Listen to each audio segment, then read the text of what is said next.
Home buyers, your peak amount of choices in the marketplace to find that home you love has passed. How much longer are you going to wait before you get into the marketplace?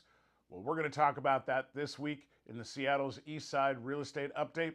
I'm your host, Tony Meier with Windermere Real Estate. For 36 years, I've been an avid study of the real estate market, using information to help our clients make smart, timely, and financially profitable real estate decisions.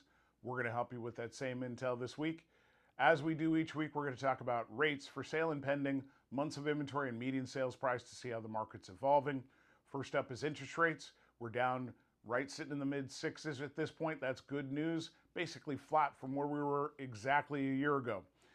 I know many of you are thinking, well, the Feds are going to drop rates. That means rates are going to come down further. Well, maybe.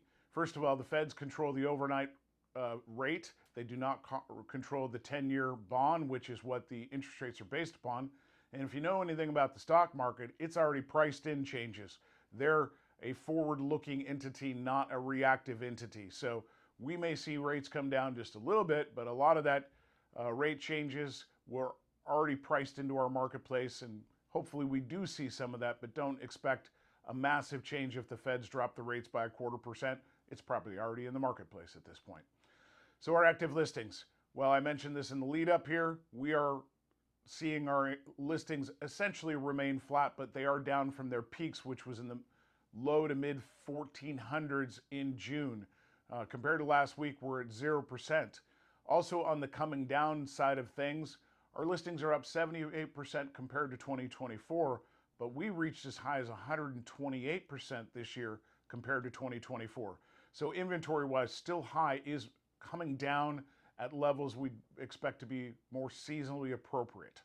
Our pending sales, buyers got back into the marketplace this week. We're up 16%, and we are also up 2% compared to 2024. So that's brought our months of inventory down. We were at 2.9. Seems like buyers kind of disappeared last week. We're back down to 2.52, and that's showing good momentum in the right direction. We are still, again, different market compared to last year, which was 1.45, up 74% compared to that. Our rolling median 30-day price, well, it's eased its way down as we expect this time of year. We see the median price tend to give a little bit in the second half of the year. So we're down 1% compared to last week, but when compared to a year ago, we're basically only down 2%. So not a significant change in the marketplace. Of course, we always want to see these numbers going up, but it also means that you as a buyer don't have this tremendous power to buy something well below the market. It's down 2% compared to last year. So for buyers, I want to talk about this inventory side of the equation. Your choices, your window of opportunity to have abundant homes to pick from is starting to go away. In fact, we are already past that point. So let me show you where we sit. Typically in July, over the last 10 years to October, we'll see inventory shrink by 21%. And then July to December, we're going to see inventory shrink by 61%. So if you're trying to buy a home before the end of this year, or quite honestly, before the next spring market, which could be goofy again, this is your opportunity to do so. So again, to review the peaks of inventory, we would typically peak in July.